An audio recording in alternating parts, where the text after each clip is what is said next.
Let's share screen.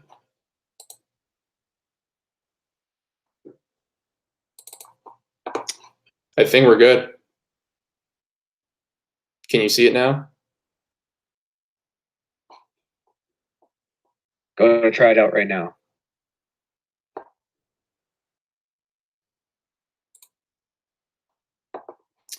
Yeah.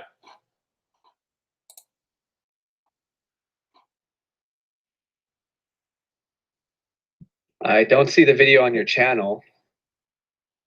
It says it's live. I don't know why. Hold up.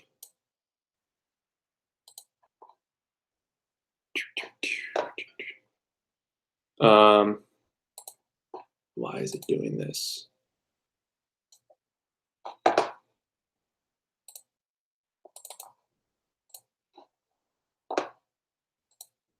This.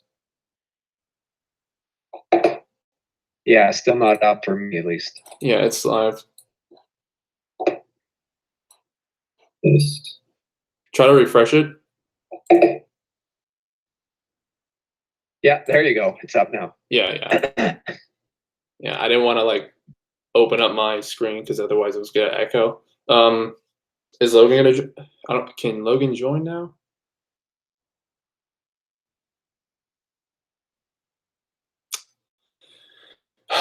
Okay. Yeah, so I muted it, so it looks like it's up.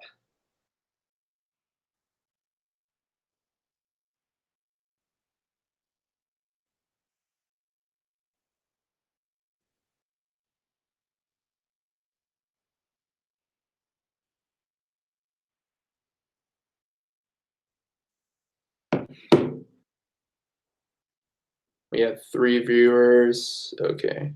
Let me see if anyone. At least one of them is me, so okay, cool. that doesn't count. Yeah. Let me just open mine up again.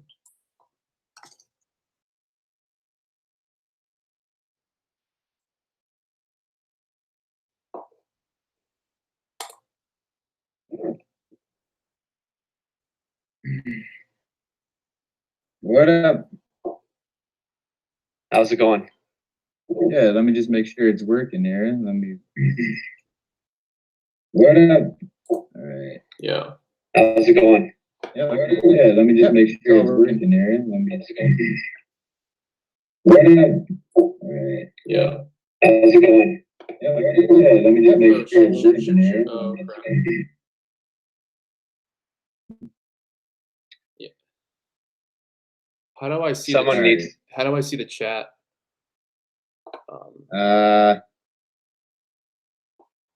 There we go. Make sure too that everybody's volume's like turned up on your screen. Sometimes they're down. I think this is pretty good. Is this good? Can you hear me? Yeah. Yeah. But sometimes like the chat or whatever can't hear perfect because on the Google Hangouts app you got to turn it up, everybody's volume to the top. Know what I mean? Do you see that on there? Yeah, I see. Hold up. Wait. Oh wait, that's the Google Hangout chat. You would just go to your YouTube channel, right? It's on your YouTube channel, so that's how you would see the chat. Okay. Yeah.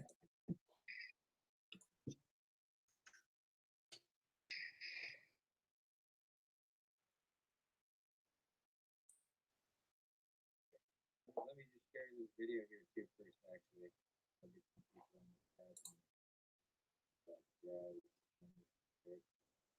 Sounds good. It kind of like echoes.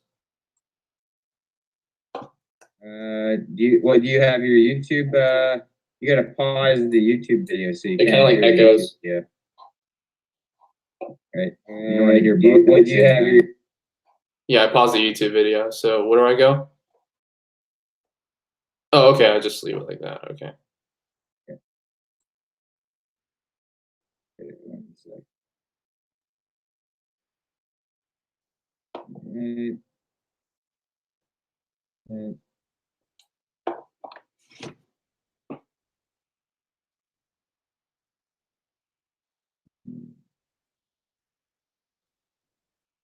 All right, are you guys ready to start, both of you? Yeah, I'm ready.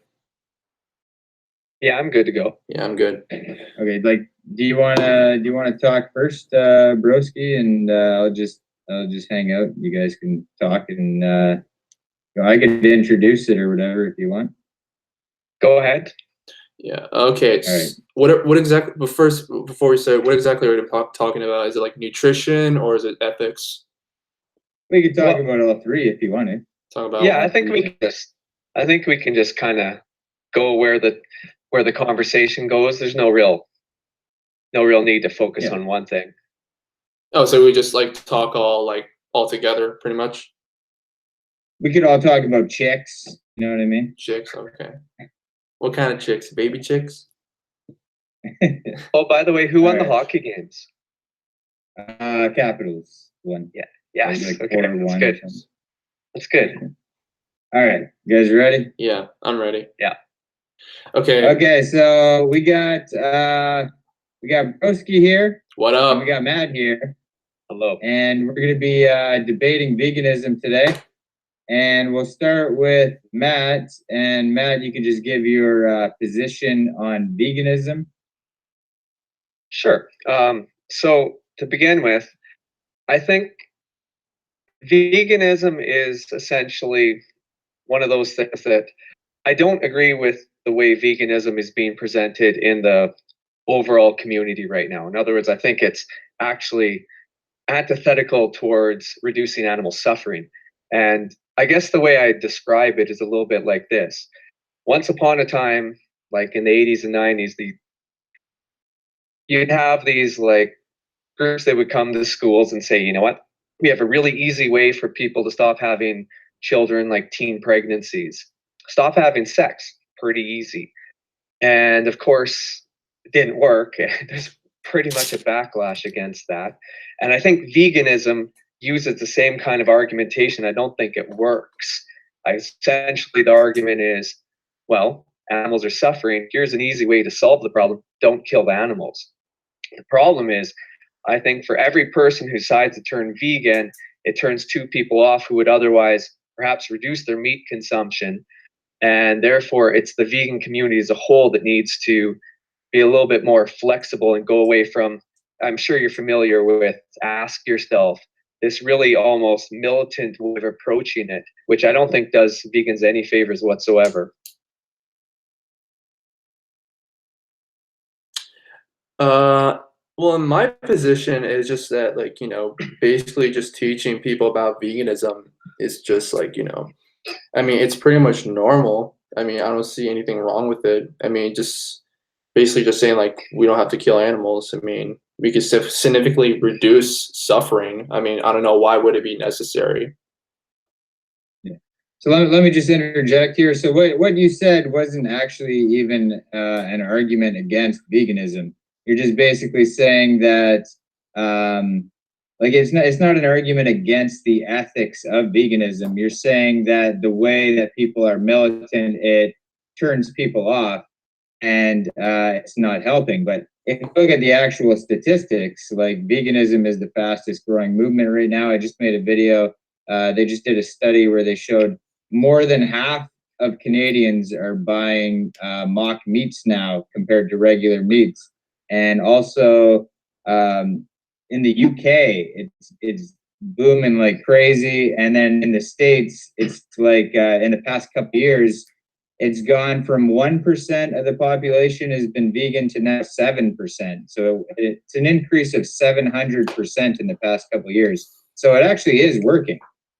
Well, I disagree with that, and the problem is, of course, if you look at animal heads, in other words, and some people say, well, that's because increase of how many people are eating chicken, and more chickens are killed as opposed compared to a cow. But the reality is that sure, there's been an increase in the number of vegans, but the number of animals who are being killed and the number of animals who are being killed in factory farming, in other words, suffering, is at an all-time high, I think, on both accounts. Numbers dead and also number who suffer within that system. So I don't think it's doing what it's supposed to do. Mm-hmm. You get what I'm saying? Are you That's not saying an that actual becoming argument. That's not an actual argument against the ethics of veganism, though. You know Well, what I mean? vegan. Well, You're there's just different. saying I don't think it's working. Well, the history of veganism started with Bentham, and Bentham basically talked about suffering, and then of course Peter Singer stepped in, and when he stepped in, he started talking about animal liberation and everything. Personally, I think that it's completely okay for an animal if you remove the suffering component, and I do differentiate suffering versus death, that you can kill animals and eat them, and I think that's a system that would work fine. So you're basically saying it's pretty much normal, right? Well, I'm saying it's probably, well, okay, you have a couple, you have a couple things that could possibly happen. I guess what I don't understand with modern veganism, what's the end game? What does the world look like in the perfect ideal vegan world? Because I think sometimes they say, well, stop using animal products, but what does that exactly entail? Because if you remove animal products from that, or you simply just want to say, Hitler's solution for Jews was simply, listen, Jews can't live anymore. And yeah, and he basically created a museum for them to be extinct, right? And so if vegans' idea for the cow is, well, you know what, we won't have cows anymore, and that's good. I don't think that's a good solution at all, to be honest.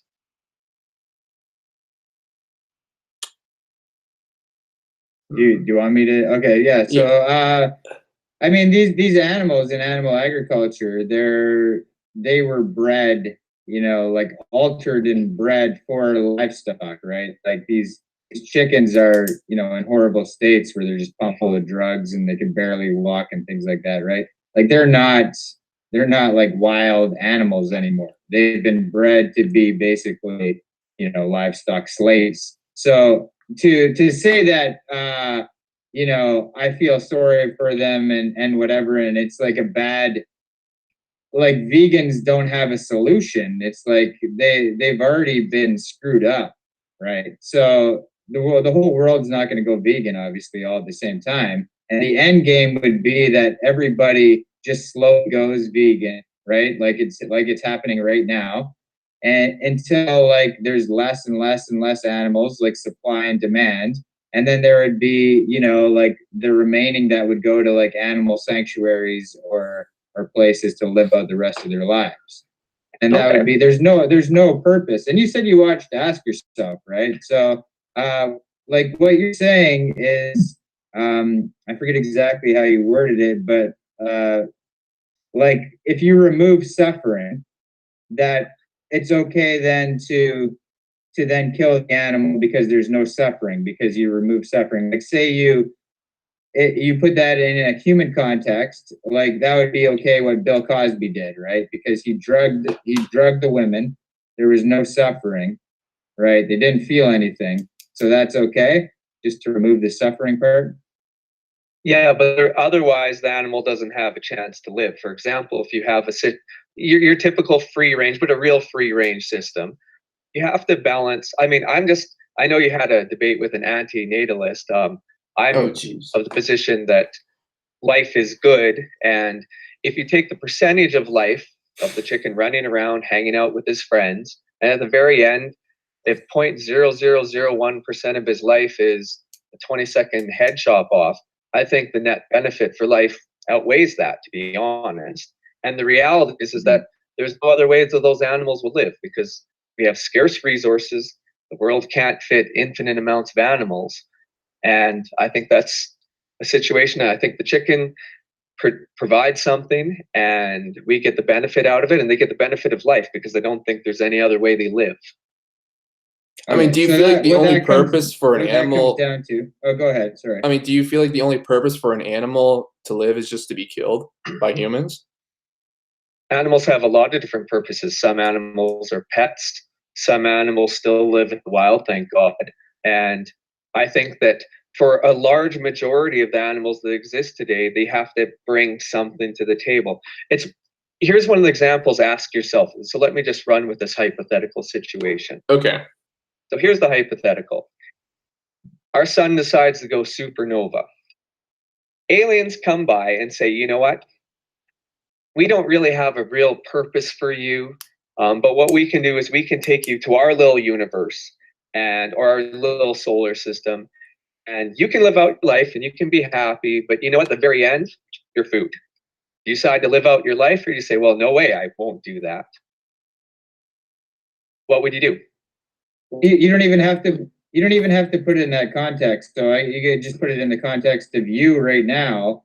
If I like you've lived a decent life. Like chickens usually get killed when they're still infants or whatever, right? Like they're still children, and so you've lived past childhood. So is it okay if I just come up behind you, shoot you in the back of the head? You'd be okay with that? No, but I have the ability to, well, first of all, defend myself and everything. But if I had no ability to do it, and take the example that I have no ability to survive, and you say, you know what, I can transport you and your family to this other solar system, but at the very end, I do have to shoot you in the back of the head. I'd say, well, okay, that sounds like a pretty fair deal because I have no skin in the game. I have nothing else to offer. And what I'll say is that for your chicken or for your cow or for anything else, they have nothing else to bring to the table, unfortunately. And the only difference that's that's a false equivalency though. So you're not offering the chicken like I'm not going up to a chicken and being like, hey, either you're dying right now or I could transport you to a solar system. Like that's not happening. What's happening is they're just being born. They're actually not living like the way that you say. They're living in like horrible conditions. That's what animal agriculture is. And grass-fed farms, like we could get into that. Those are totally unsustainable to feed the planet or even like that like destroys rainforest. Yeah, so I mean that's unsustainable for a different reason. But what you're saying is that I could just shoot anybody in the back of the head because they've lived a decent life, and then I could eat them. No, that's not what I'm saying at all. But that's what happens to the chicken. You're making up a different story. That's something that's not actually happening to chicken. Well, no, I mean, ask yourself to use the same thing. Like, for example, when you talk about name the trait and you talk about sentience, right? And he says, well, what if the super smart alien comes down, and is that okay if they use your for food? Yeah. But the reality is, he's not talking about what you're talking about. He's talking about the species argument. So he's saying if another species comes down, right, well, like the aliens who are smarter than you and just want to kill you. I mean, are you going to allow that to happen to you? Exactly. And I'm saying that if that super smart alien has something to offer us that we cannot provide, in other words, like if our sun goes supernova, they're offering us something that we have no control over. The same thing with animals. They have absolutely no agency in this situation. They cannot create social contracts with us. The only benefit is they're not sentient. So it's almost, the better analogy would be something like the alien says, hey, come live in our happy land. And at the very end, they kill us, but we never know about it. Yeah. So again, I see that as a false equivalency because animals were in nature to begin with.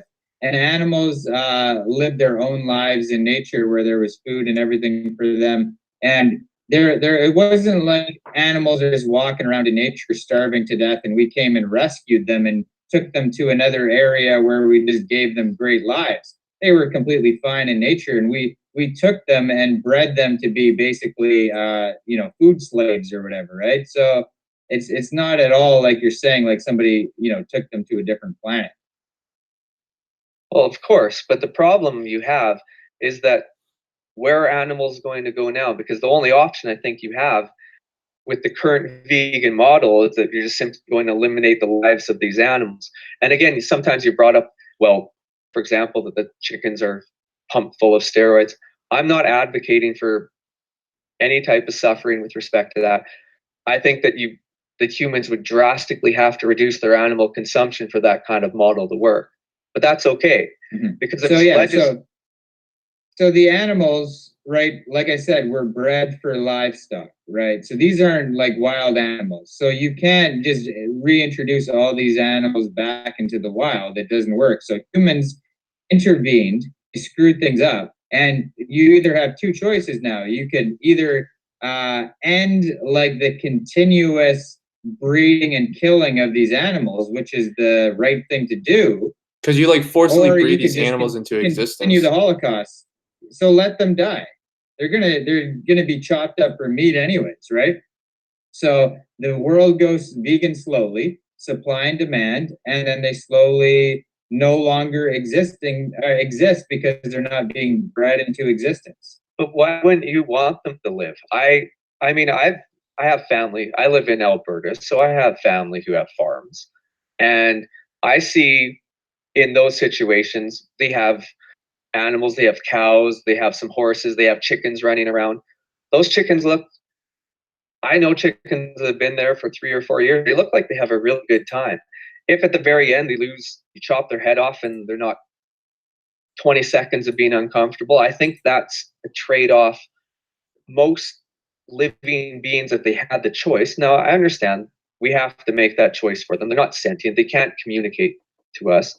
I think they'd rather do that. They are sentient. They are sentient. They're not sentient in the sense that they know that maybe you're going to disagree with this, that when you pet them and take them for choppy time, that they're going to know what's going to happen. They're not sentient in that aspect. Okay. Yeah, that's intelligence, though. So, I mean, they don't understand English, and they aren't. Maybe they are smart enough to know that they're being killed. It's hard for you to even know that. But like you're talking about intelligence levels, chickens are actually pretty smart. But like obviously, they're not going to know what a human's talking about. When they're saying we're going to go kill you and whatever, right? But they are sentient in the fact that they do. They're aware of what's going on in their own way. They have a nervous system attached to a brain. They feel pain. Like they're not a rock. Okay, right? I think that I'm not trying to say. I'm saying they don't. I agree. They have social systems. I completely agree with you. There's social systems with cows, horses, sheep, a whole. If you take the animal kingdom, there's a subset of probably about 10,000 animals that have some awareness of what's going on. They create social bonds and things like that. Perfect. That's the whole, at least in my view, I think that's a really good reason to live. I don't really feel good for ants, mosquitoes. I think they're just kind of programmed to do what they do. I don't really have an issue with stepping on them, to be honest. I think it's not a big deal. Like intentionally just stepping on them, or just by accident? What are you talking about? Well, I'm not a masochist. I love animals, so I don't go purposely just trying to step on ants or spiders or anything like that. But I don't certainly, I'm not, for example, if I hit a bunny on the road or something like that, I'm horrified. If I step on an ant, I don't really care. Okay, so you won't go out of your way to intentionally step on an ant, but you'll go out of your way to intentionally pay somebody to kill a chicken. Yeah, because they're part of the food supply. Because otherwise, I mean, they don't have to be food. Well, of course, there's a lot of things that don't have to happen, but I think the history of humanity shows that meat is preferentially consumed with people who have the ability to eat it. Okay, so and we have the ability to eat plants. Let's just go back to what you said earlier. So you would find it morally acceptable if, say, a human lived their life and they weren't aware of what's going on, and I just went up behind them and slit their throat, and they didn't suffer, they just died, and I ate them. That's morally acceptable? No, they're not part of the food supply. Why that's not? A red. Wait. But you're just arbitrarily picking what's part of the food supply. What makes it part of the food supply? We have excellent backgrounds on the history of humanity, and eating other humans has not been a part of the human food supply. Just isn't. Okay, so you're just appealing to history now, though. It's not an appeal to history. Yeah, you're just saying because people ate other things in the past, that therefore that this is what we ate, even though that may be not true. I could argue with that and say that humans are fruitarian animals, and I could argue that also humans cannibalized each other, so therefore humans are part of the supply. So, I mean, they're doing it to this day.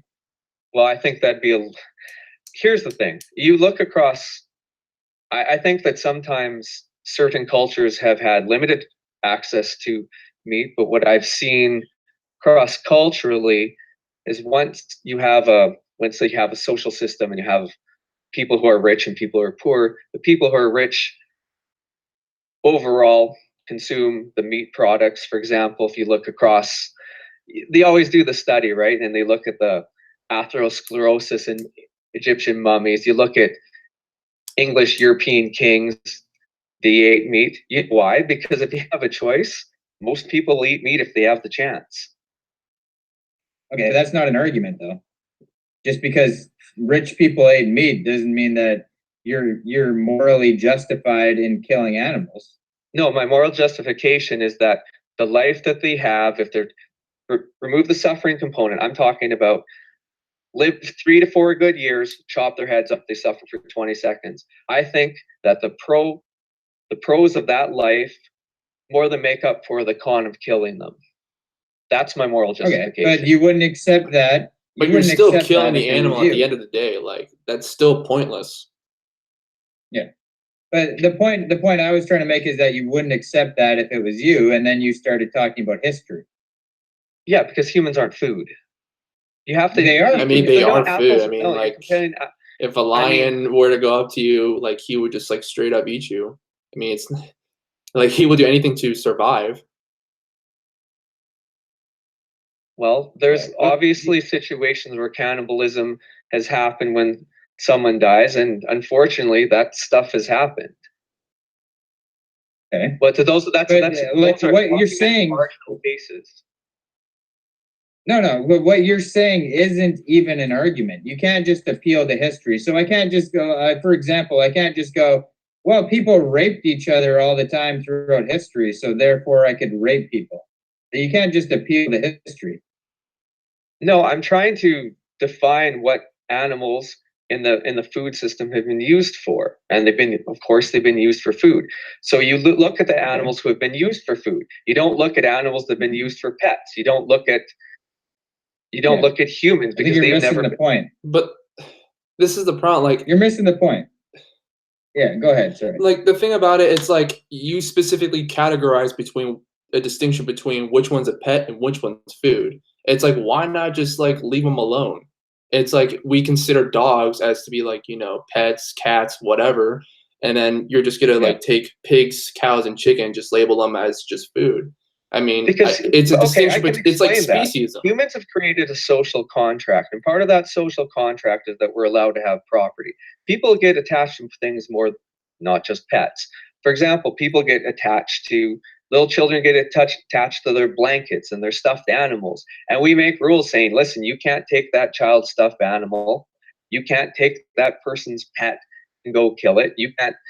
People get attached to a lot of things, so pets are no different than chattels or real property or anything like that. I'm sorry, that's just the lawyer in me talking a little bit, but I mean, so humans have desires and interests and things that they get attached to. Just because that happens doesn't mean that we can't use animals as foodstuffs, as they have been for, well, in my argument, since the beginning of time. Okay, so you're making two arguments, right? You're saying because of history and because of social contract. So like, I'll just show you how you could insert anything into there and use it as a justification. So throughout history, people, like I said, people raped each other. Therefore, I can rape people. That's morally acceptable because humans were used by other humans as wholes. They were raped by other humans. That happened, right? Throughout all of history. So, like, I don't see how you could say, well, that's a good argument because humans stabbed animals through all of history. Therefore, I could stab animals. That's not a good argument, just to appeal to history.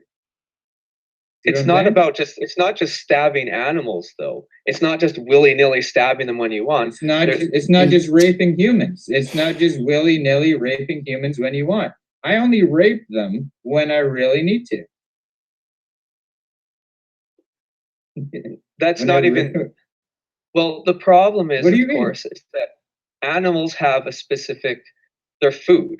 Lots of animals are used as Okay. food. Humans need to eat. They can eat plants. Yeah. Of course you can. Okay, here's Vaginas, women's vaginas are used for wieners. So, I mean, why can't I rape them? People did it all the time. And That they got doesn't in trouble matter. and they went to jail. Well, why does your argument matter? It's the same. It's the same argument I'm making, right? Because my argument is bringing, okay, what's the benefit to the woman for being raped? What's the benefit to the animal for being stabbed? They get to live. They get to live a life. They got to live they got to live anyways. No, you're just like the woman got to live until I raped her, right? There's no difference. But that animal, but for its use as food, will not exist, and that's not the same case. So you're not comparing apples to apples. So I breed. Okay, so now, I mean, throughout history, there wasn't animal agriculture back in the day. So like that's irrelevant to use history then. So that's recent history then you're talking about.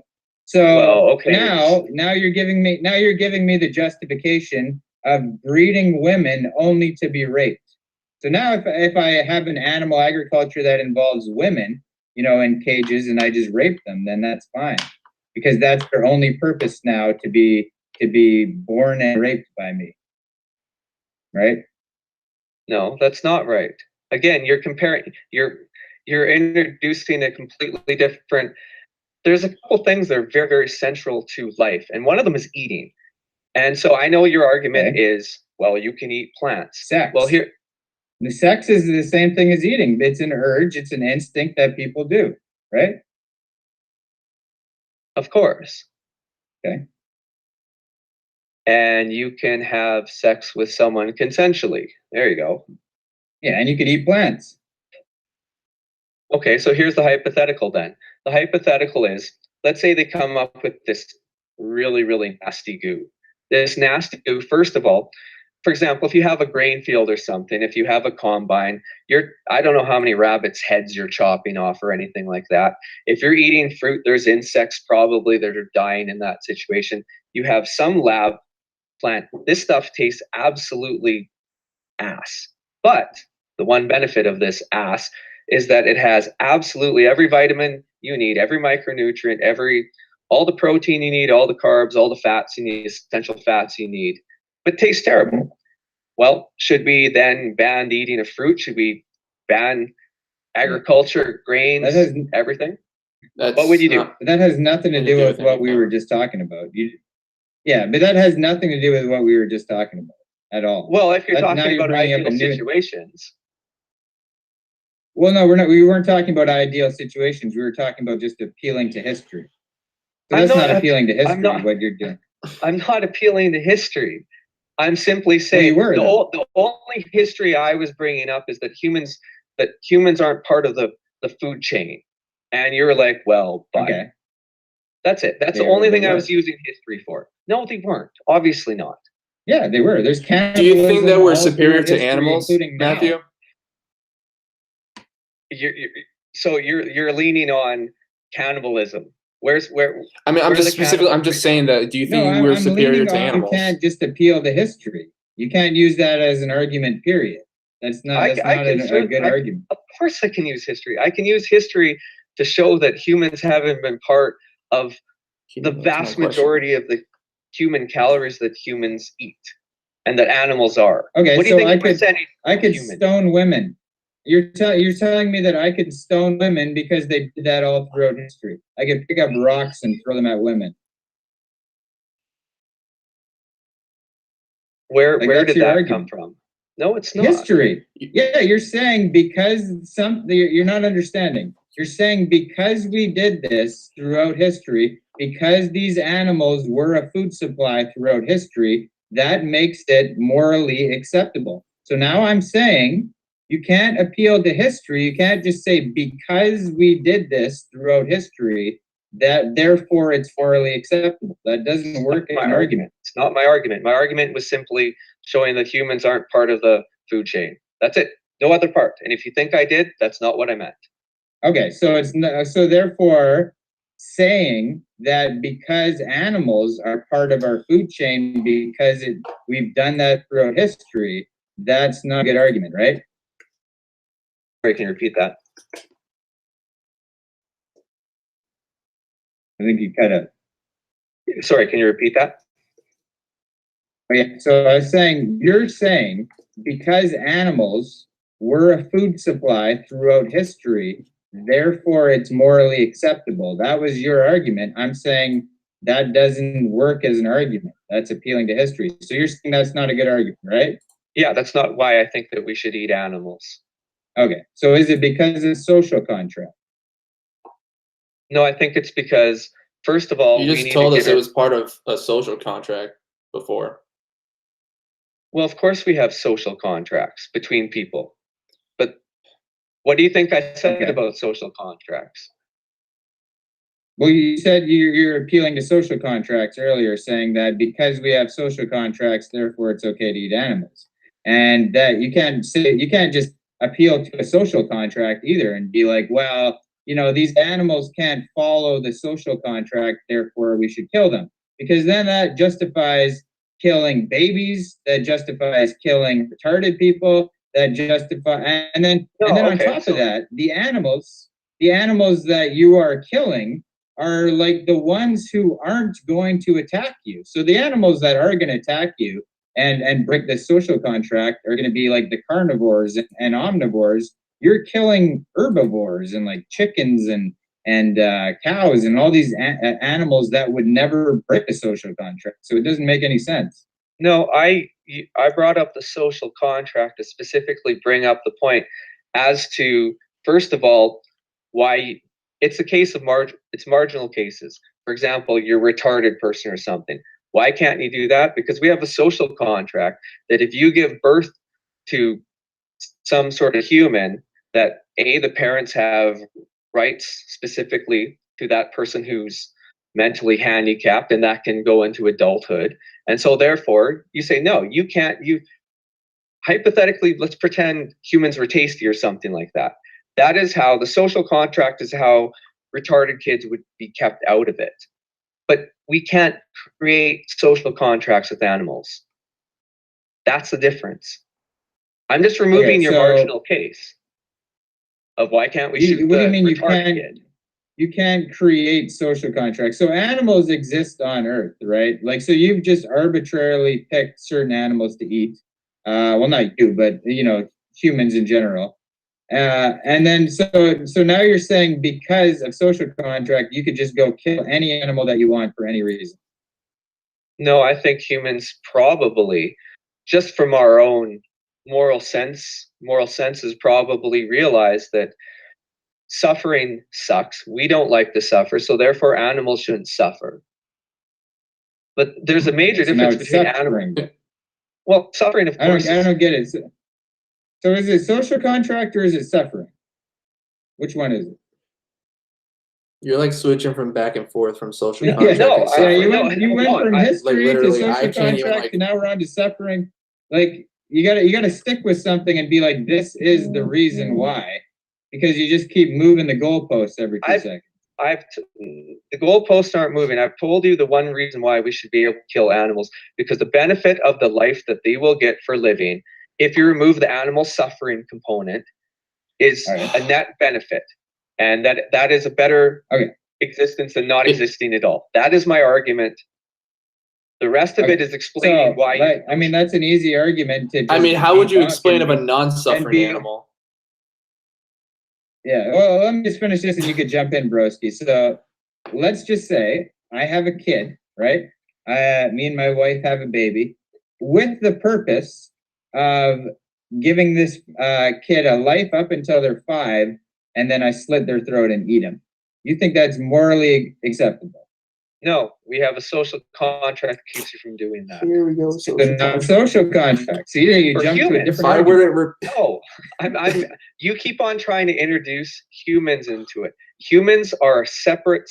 They're a subset of that. You're not getting the logic. You're not grasping what I'm doing with logic here. So I'm inserting your argument into a context, a different context, right? It's your argument. I'm not saying something different. I'm just saying, you're saying it's okay to give a living being a net positive life and then kill them without suffering, as long as you created them for that purpose. So I just said that, and then you moved to social contract because of humans. So then I talked about social contract, and then you move to suffering. Do you see what you're doing here? And then you move to something else. Then you move to something else. So nobody could ever win an argument if you just keep shifting the goalposts to something else, right?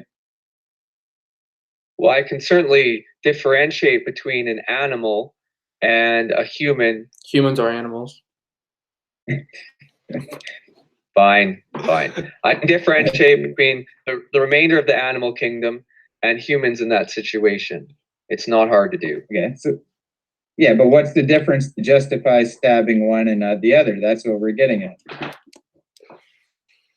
Well, one of them has, again, the argument comes up that they have the only reason why that animal will come into being is for food. Otherwise, the animal doesn't exist. That is not the case for the human, because people have sex, and sometimes for genetic reasons or for just bad luck, it doesn't go well. And that's a completely different situation. Like, it's not even comparable.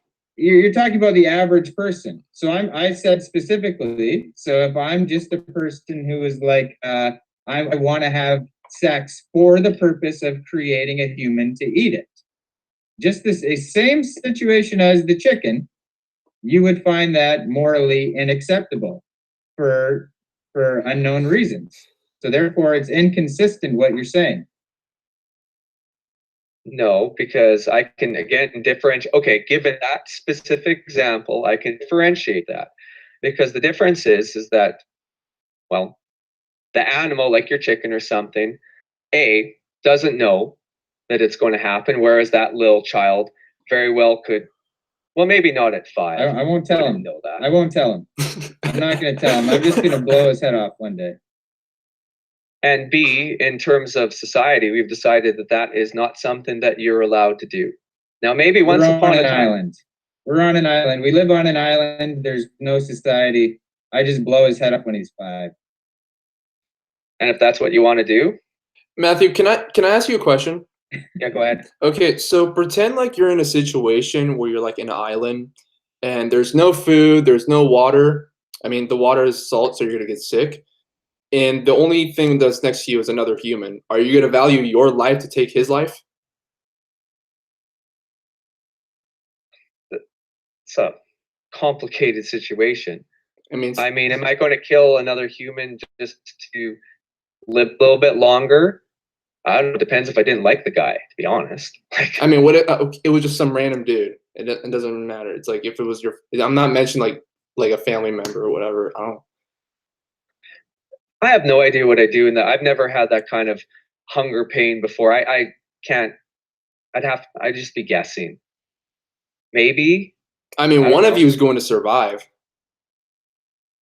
Oh, so one of us gets to survive? Yeah. Oh, how does that work? I mean, it depends, like, whether or not it's like one of you is going to live longer. So it's like one of you is going to get hungry and you're just going to go crazy and just possibly just kill each other. Okay, well, if I know that there's, let's say I can't live but for eating him because a rescue ship's coming in 2 weeks, yeah, the guy's probably toast.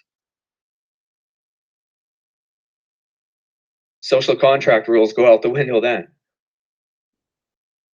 Okay, so but would you think that my scenario is fine if I blow a kid's head off and eat him when he's 5? He doesn't know it's coming.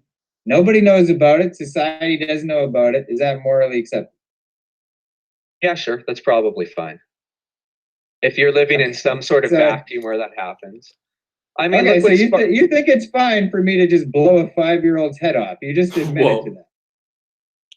Well, I mean, again, you're trying to pick the most outrageous example, and so you found one. No, it's your example. It's your example. But you realize what you're saying right now is you're saying that it's okay for a human to just blow a 5-year-old kid's head off and eat them.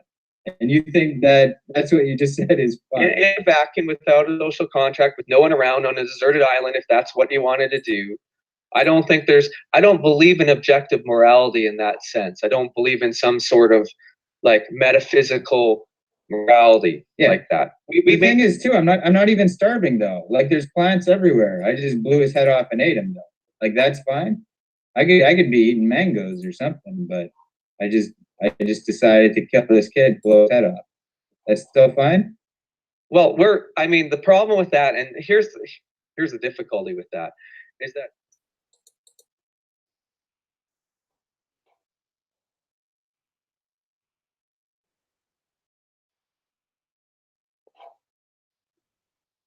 and then your extended family, and then of course you can look over time. I mean, if for example, look at patricide and matricide rates when there's some sort of stepchild that's not related. Look what Spartans used to do with malformed children, throw them off a cliff and things like that. I mean, oh my God, is that intrinsically immoral what they did? Is that your view? Yes. Okay. No, so what you're saying now is two different things. So one is species and one is in group. So if you're not in my in group and you're not my species, it's morally acceptable for me to kill you. So we'll not use aliens as an example because a lot of people use aliens. That's some people think that's too far-fetched. Let's just say there's a subspecies of human, right? And so there's two different types of humans. One, they're very similar. They're just a subspecies. There's all different sorts of subspecies of other animals. So I look exactly like you. I'm just a different subspecies of human. You're not my species. You're not in my family. I don't know you. It's okay for me to just shoot you in the back of the head and eat you. Well, I mean, that's an interesting hypothetical there. If it was a situation where there's no way that they could know that they're going to die. So in other words, they're basically running around stupid as fuck, so to speak. And they were part of the food supply. In other words, they were tasty to humans and things like that. And if you decided that they could go frolic around, enjoy 4 to 5, 6 years or something like that, and we decided to eat them, sure, fine.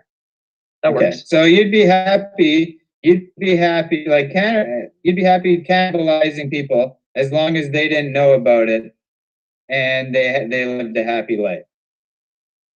Well, if it was actually something that people ate. See, the problem with veganism in this sense is that the argument, you're using examples which specifically trigger the, oh my God, you can't do that argument, because we're wired to think that's atrocious. That's why you always have to go back to humans and human examples. I'm using your argument, though. No, I'm using your argument. No, you're substituting humans in. And humans have... And you're like, see, I'm winning the argument because you wouldn't do that with a human. Of course, most people wouldn't do that for a human because we're wired. But then you have to explain why, though. You have to explain why you wouldn't do it to a human. And you are explaining why, and then I'm responding to it. So you're explaining why you wouldn't do it to a human. It's not I'm trying to trigger you. I'm trying to think of, it's an idea of put yourself in the animal's shoes. That's one thing. And another part of it is to make sure that you're being consistent with your argument. Because if you wouldn't do it to yourself for those reasons, then you shouldn't do it to an animal for those reasons, right? So if your reason, for example, if I just said, I want to eat an animal for meat, right? That's not a good reason to eat an animal for meat. So I could say, well, let me eat your dog for meat. And the person is going to go, no, you can't eat my dog for meat. Well, why not? And then the person has to explain why not. Why I can't eat their dog, right? The same thing with you. I could have used your dog. I could have used any, like your cats, whatever. I'm just using a human. Well, you could also attach it to property. People get attached to property. I'm going to take your stuffed animal. Well, people go, I don't want you to do that. Well, does that mean that we have to protect all the stuffed animals? No, we just basically create property rights for certain individuals. But let me ask you this question. No, but then I would just say immediately that your stuffed animal isn't sentient and doesn't feel pain and isn't aware of what's going on. So that doesn't apply to our conversation. And we've decided that the way humans are and the way we attach to things, that despite that, you still can't come take my stuffed animal because you could very well go to jail. I mean, the reality is that we are creatures who like material things. We get attached to things, living and non-living, and that's just the way our society works. Now, let me ask you a question. I was going to ask you this before. Vegan argumentation looks a lot like pro-life argument. Here's the argument. For example, well, if you were in your mom's uterus again, and someone says, well, would you like to be like vacuumed out? What's your answer to that? Well, what do you mean? Am I like one cell, or am I a full grown baby? What are we talking about? 4 weeks in. 4 weeks in.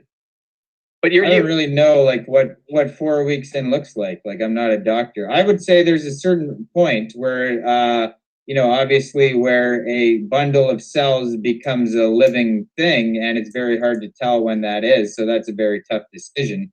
It's not black and white like stabbing a chicken. Well, I think it's actually more difficult. Are you saying right now that knowing who you are now, that if you were to go and you had the only decision you had at 4 weeks or 8 weeks, and would you want there to be an abortion, or would you want to live? Like, it's a simple question. You want to live, or no, but it's not a simple question, because I don't know what 4 weeks looks like. Is that already like the baby's forming? Like, it has I don't know what it looks like. This is you know what I mean? So this is you. Is it 5 cells? Like, what is it? That's what I'm asking you. Like, you got to be specific with your answer. Do you even know what 4 weeks looks like? But they're your 5 cells. Is abortion okay? Would you be okay with being aborted? Yeah. Okay. Yeah, I mean, if I was the sentience level of like less than a mosquito, then there's nothing, like, you're aborting nothing. Okay, so you're okay with dying then? Well, I wouldn't be dying because I'm 5 cells. You're not born yet. There's nothing there. You're alive. You're reproducing. That's the definition of life. Okay, so I'm fine with killing bacteria and amoebas. Like, that's not what we're talking about. The vegan argument isn't don't kill any life ever. That's not the vegan argument. Okay, so what is the vegan? So the vegan argument is basically like, as far as possible and practicable, like, you don't want to harm living things. So vegans aren't even like, I wouldn't go out of my way to kill plants if I don't need to, right? Like, I'm not going around chopping down trees and ripping out flowers out of the ground and stomping on ants either, right? So it's like you would try to do well, first of all, like, the basic definition is you don't eat or use any animal products, but then it's as far as possible and practicable, because society is set up in a way that forces you to do things like mow your lawn, where you're going to, kill a bunch of insects. You got to eat something, and, go to the grocery store, and, maybe a squirrel got run over by a truck that picked up corn or something, right? So that's what I mean by as far as possible and practicable. You're not going to be perfect, but you're not going to eat animal products that especially were direct victims. Like, when you buy meat, right? When you buy meat or dairy or fish or eggs, like, that is a direct victim. Like, somebody just picked up a knife and just stabbed that animal. When you buy kale, there might be byproduct deaths, but you have to eat something, right? Honestly, no, I'm being real here.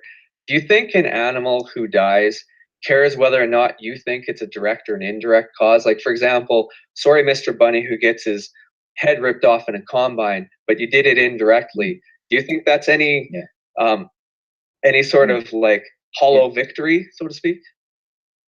Yeah, so let me put that in again into your context. Do you think that it matters for you if you were hit by a car or I just shot you in the head? Like, if you were accidentally hit by a car one day, which is a byproduct death of driving, that's the risk of getting into a car, right? But I could just shoot you in the head right now. It'd be a lot easier. Do you think you're going to care either way which one happens? Obviously, you're not going to want to get shot in the head. You'd rather live your life and potentially get hit by a car. Well, if I'm dead, okay, I'm not going to pick on the fact that you're dead and you don't actually. At that point, you probably don't care unless you believe in an afterlife of some sort. Well, yeah. You know All what I'm I mean. saying, I do know what you mean. I think, okay, if you're trying to reduce, as you're talking about practicality, okay, practicality. You've probably maybe seen that movie on Netflix, that big, huge. They're going to kill this big, huge animal which can feed like 20,000 people. Would you be okay with some sort of genetically created animal, one animal, if that animal can replace the deaths of 500 furry little chickens, rabbits, etc., etc.? Why wouldn't you just eat plants though? Because meat's delicious. It's good. Yeah, but It's a good. well, sorry. Humans are delicious. I cover them with garlic and onions, and me and Dahmer, Well, we eat you know our what? humans. They're delicious. Vegans are funny about taste preferences, but I tell you, when I was telling you about that magical goop that tastes like gas, if that happened and that existed, I tell you what, there's going to be a lot of vegans eating fruits and vegetables and grain products because of taste preference. So, I mean, it's a little bit hypocritical, to be honest. Well, it's not hypocritical. I mean, you know why you have a taste preference, first of all, for sugar and fruits and vegetables? Because that's human food, right? So, I mean, it's not like you have some weird arbitrary taste preference for these things. It's like that's what you're supposed to be eating, right? If we did a deep dive into it, like if we had a specific topic one day about essentially, is there a preference with respect to eating meat? I would probably argue that there's some sort of selected component towards eating meat simply because of the high amount of micronutrients in the iron involved, the protein, the fats, that comparatively, because, and my argument for that, of course, is that if you take any group of people cross-culturally, and if they have the choice, if they have the financial means to choose, meat wins. It just does. And whether that you think that's a taste preference, if it was only a taste preference, we'd have pure vegan societies out there, and we don't. I mean, the reason why your meat tastes good is because you put plant-based ingredients. Sorry, say that again? I mean, the only reason why your meat tastes good because you use plant-based ingredients. Yeah, I mean, if you would just ate it just like cooked by itself, then it would just taste like just dough. Yeah, they cover it with plants, herbs, and spices. But like right on the tip of your tongue, your taste buds is carbohydrate tasting taste buds, like right on the tip. Like, and it's a huge part of your tongue, right? And that's it's not from eating meat. Anyway, that's a whole different debate, right? Like you just said. Of course. But the thing again is just appealing to history, because I could easily just say, well, it's more likely that, you know, our ancestors, you know, primates for millions of years ate a small amount of insects. You're not going out of your way to go and eat some grasshoppers or termites because your primate ancestors ate insects. Well, believe it or not, if I was to be able to fabricate my perfect world, I think that there would be a transition where there'd be a lot of unhappy, and I'll call them omnivores just for ease, because I think, okay, let me explain this. I think practically the only way to actually reduce animal suffering in the current market is through legislation that makes meat more expensive, because I think that's the only practical way that you can actually reduce animal consumption at this point in time. So I'd be okay with taxes that increase prices on meat, that shut down factory farms and things like that. I think that's what needs to happen. Why would you want to make things more expensive? People are going to go with less. Why wouldn't, like, me and Broski will just decided, hey, let's stop eating meat. Obviously, that's another way. Yeah, I don't think that's a realistic. I don't think with the current state of education across the there's 300 sovereign countries in existence right now, I don't think that you can reduce animal consumption without doing it through the only way that I've ever seen it reduced, and that's through the pocketbook. And I think any other way, like the current vegan movement, I think it's complete and utter fail at this point in time. I don't understand where you get that from, because statistics show that veganism is the fastest growing thing that there is now. Because I told you, the amount of animal products being eaten and the number of animals dying in factory farms right now is the highest it's ever been, regardless of 3% of the world being vegan, and I don't think it's 3%, it's probably closer to 1.5%. But anyways, let's pretend it's so 3. You're just assuming. Well, we don't have perfect stats, right? Well, yeah, you don't have perfect stats, but one of the things that it's not 1.5% of the world's vegan. Like, a lot of the world is vegan by default because, like you said earlier, meat is expensive. So all these poor countries out there, they're surviving off grains and legumes and all these cheap things. They're vegan by default. But then on top of that, 7% of the United States, like I mentioned, like in Europe, there's a crazy amount of vegans. Like, it's a huge growing thing. And you're basically talking about numbers of like population, right? The population is obviously growing.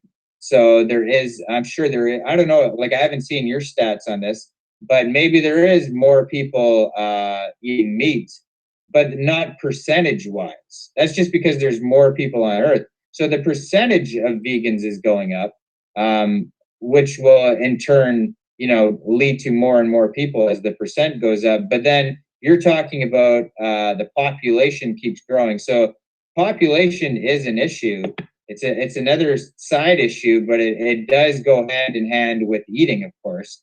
But that has nothing to do with the ethics of veganism, whether it's right or wrong. Okay, well, okay, I agree with that. That's fair point. I don't disagree with that. All right.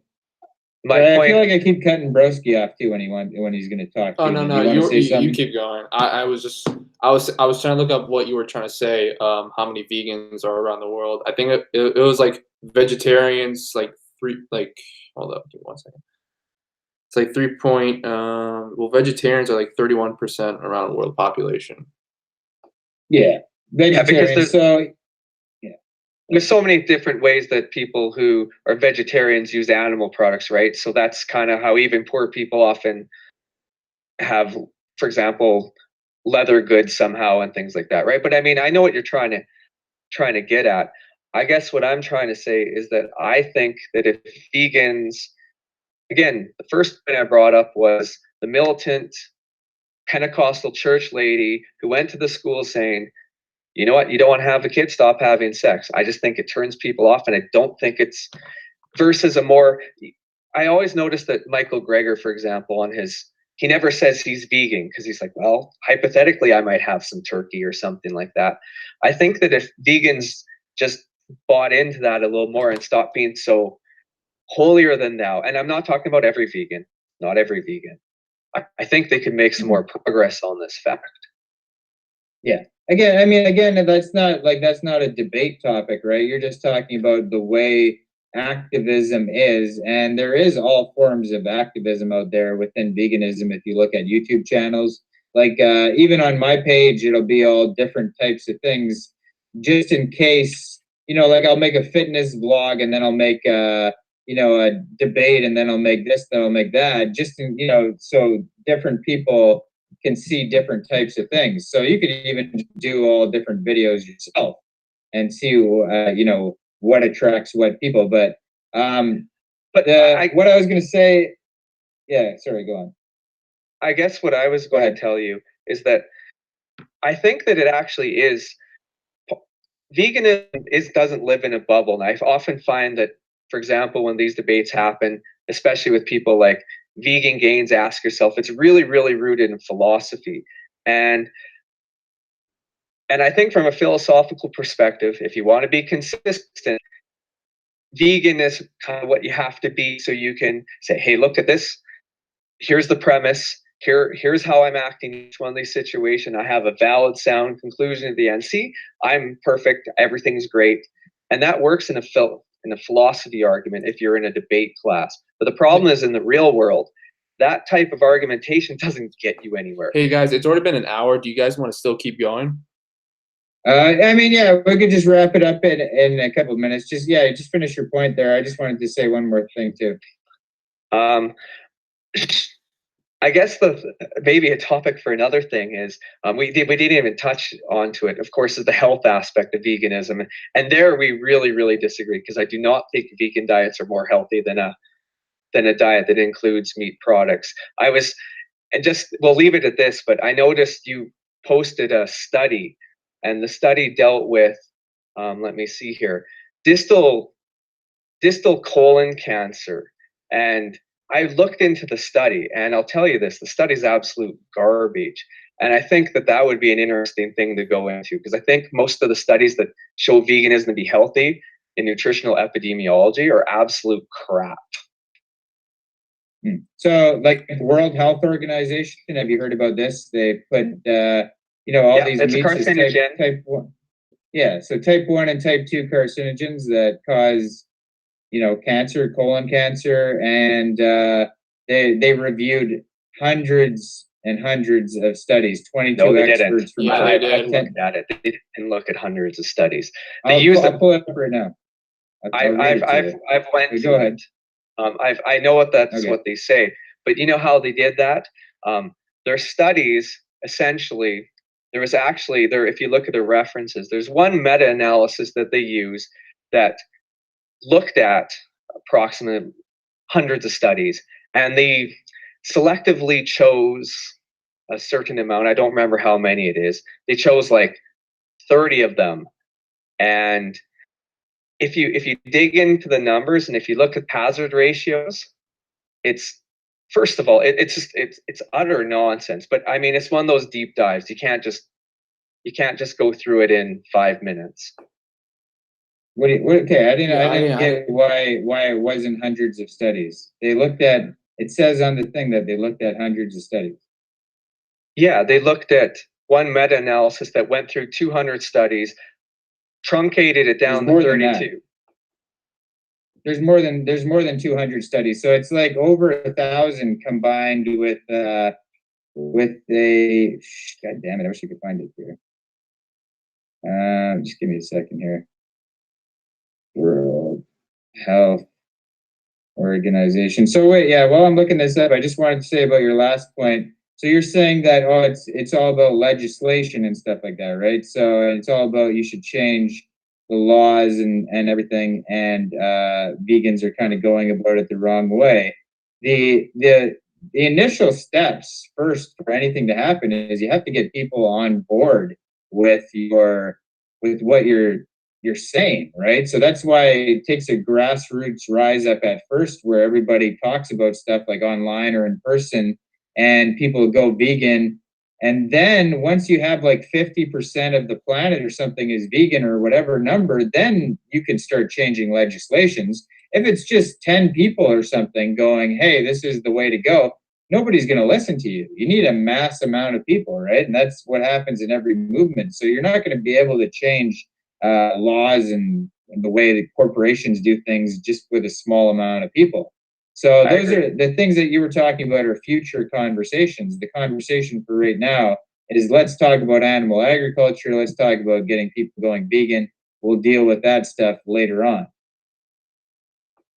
Well, I think that you probably would make more progress as a movement if one of the requirements to go on these rallies, I know it's not officially a requirement, but the reality is let's say you went with Joey Carbstrong and you're in Australia and you're hanging out protesting that, and then if you decided to go get a McDonald's like chicken sandwich after, you'd be ostracized from the community immediately. And I think that's a problem, to be honest, because it is not easy for a lot of people to go vegan. It might be taste preference, but the reality is it's difficult for a lot of people. I don't know if that's true that you'd be ostracized for eating a chicken sandwich. Maybe people, like a lot of people have, failed and then hopped back on the wagon or whatever, right? It all depends. Like every single person's different. I agree. Fair enough. Fair comment. Maybe I'm wrong about that. Maybe that's perhaps the impression because I don't know a lot of vegans in my personal life. I know vegans from YouTube, Earthly Ned, you, Vegan Gains, Isaac, and all the happy, healthy vegan, et cetera, right? So I don't know why I can't find this right now. Well, here's the thing. We can have a conversation another day about health. I think we could just focus on that. That'd be an interesting conversation. If you want. Rose, did you want to say anything before we wrap this up here? No, I'm good. Anyways, I'll link it after. I've found this like 100 times in debates and talked about it, and even posted in all my videos. I know it's like if you combine the red meat studies and the processed meat studies, it's over 1,000. It's like 400 and 700 studies that they reviewed, and then on top of that, I mean, that's just one aspect of why meat is bad for you, is cancer. There's also cholesterol, you know, the heme iron, the carnitine, the drugs, the hormones, the antibiotics, like you name it. If it was bad for you, you'd find it in mortality statistics, and you don't. That's just like what do you mean? The number one cause of death is heart disease, and meat clogs your arteries. No, that's not how. That's not the. That's not. It's the clogged artery model is so 10 years ago. That's not how it's approached anymore. Cholesterol is not. Cholesterol is essentially a lipid transport mechanism. You need it. I mean, do you have any Cholesterol's evidence good. to prove anything of this? What's Yeah, that? Do you have cholesterol is any good, and you evidence to produce prove all the anything of this? cholesterol that you need in your own body. I mean, you already have cholesterol in your own body. Of course. Yeah. And if you eat cholesterol in your diet, your body is very, very good at regulating. It's like your pH balance. Your body is very good. If you have dietary cholesterol, your cholesterol, that is not what affects your cholesterol levels. Overconsumption of calories is what does that. It's a lipid dysfunction issue. Yeah. I have to look into that, to be honest. Well, I mean, if you disagree with it, then you should probably be able to find I mean, statistics where I'm not disagreeing with you. I would just have to look into it just to make sure it's more of an efficient research. Well, sure. Yeah, I mean, I have studies on that phone right there that I'm talking on, which is a bummer. But I did post one today that shows. I mean, it's this one I was just posting for shits and gigs on Twitter to show somebody. But there's a study on here that shows kids who were given, you know, cholesterol at an early age had way higher risks of mortality than kids who weren't given. You know, as their life went on, and they ate cholesterol all through their life, those kids, you know, death rates were way higher than kids who didn't. But then also, I don't know if you watched the milk jar debate there with me and Conscientious Omnivore. There's two completely solid studies in there that show that, you know, meat causes diabetes, cancer, all sorts of things. I mean, well, that's a good debate. The problem is that, first of all, you're mixing up correlation and causation, because you don't have any experimental randomized studies for any of that. Like, I know you don't, because I've looked at all of it. It's all nutritional epidemiology, looking where they use food questionnaires and they create these ridiculous hazard ratios. Are you familiar with the Seventh-day Adventist study? Yeah. Okay. So you're telling me that research you're telling bullshit? me that your clogged arteries come from where? It's an inflammation issue. It's an inflammation issue. It's not a clogged artery that creates it. It's an inflammation issue. Essentially, what happens is that certain types of cholesterol molecules, and that, again, see, people all get confused because sometimes they look at your LDL. Well, do you know what your LDL actually is? That's a size of a specific molecule. Did you just watch the Magic Pill movie? Is that where you're getting this from? No, I've studied this from the very beginning. I have a background in biochemistry. Okay. Yeah, I thought you told me in the comment section that, hey, I just watched. I did watch the Magic Pill. Okay. Well, is this in the Magic Pill movie? No, they have nothing about this. Nothing. They have nothing about this. I mean, can I ask you a question, Matthew?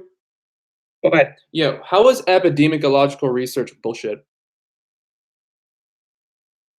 I can give you an easy example. I'm going to have to go in about 5 minutes. My wife is basically trying to go to sleep here. Okay, I'm going to give you an example, and you tell me whether it's true or not. Okay, and we're going to deal with ice cream and murder. And I will tell you that ice cream We're talking about is correlations, right? of We're course. talking about correlations. Of Yeah. course. Okay. So Okay. yeah, you could just Well, hold on. Let me But you- just humor me just to go through this. Okay. So Okay. obviously, if I tell you when ice cream consumption goes up, that murders go up, that you'll say, well, yeah, but there's a confound, stupid. And the confound, of course, is that as temperatures go up, more people are outside. That's what happens. You watch Lane Norton, don't you? You watch Lane Norton's videos. I have watched a couple of his videos. I know where that's from. I've seen that exact same video where he talks about ice cream and murder, and that's where everybody gets it from. Is Lane Norton. No, it came from a specific. Actually, there's a specific study that he stole it from, and he doesn't do a very good example of going over it. But what he doesn't go over in this situation is that you have to parse the confound, right? So you have to use a statistical analysis tool. There's a couple: linear regression. There's Cox's variate models to parse this. The problem comes here. If you use the pure temperature data, the confound, it shows very specifically ice cream's removed, and you realize there's no association with ice cream and murders. But if you ask people a question, how hot was it on that day? And you go through and people give their opinions, well, it was cold or it was very hot. All of a sudden, when you adjust for it, the correlation still exists with ice cream. And I'll tell you this, when you use those food questionnaires, that's exactly what happens. Because they say, hey, look, we looked at vegans, we looked at meat eaters, but we adjusted for age, we adjusted for smoking, we adjusted for BMI, but they're not the actual values. They're the questionnaire values. And the problem is that the associations still exist because the questionnaires are flawed, not because there's actually some sort of hazard ratio there. That's the problem with nutritional epidemiology in a nutshell. Yeah. So, I mean, here's the thing, like this is because I could just start referencing studies. I actually don't even have them. Like I said, they're on this phone, so I can't even look at them. I could start rhyming them off to you and you could be, well, I can't look at them and stuff like that. And so what me, Milcher, and Conscientious Omnivore did is we picked out 2 studies each and we brought them to the debate. We screen shared them and we went over them ahead of time. Like I would send you the 2 studies, you would send me your 2 studies, and we look over them and then we talk about them, right? So then everybody gets a chance to review them beforehand so they know, if it's BS or not and what the whole full text says and everything like that. So I agree. If you want to talk about studies and things like that, that's a good way to do it. And we could do that. That's a perfect way to do it. I'd love to do that. That'd be awesome. All right. So let's leave it at that then. How about that for another day? All right. So you lost ethics and we'll move on to health. So you say. Cheers, guys. Yeah. All right. Thanks. Bro. Thanks for hosting, man. No problem, man. I definitely learned something new from both of you guys. So, yeah. All right, guys. I believe that's it for today. One more thing, you guys. We're almost close to 100 subs. I'm going to do a 100 subs giveaway. Yeah, guys. Thank you guys for watching, and as always, break your limits. Thank you.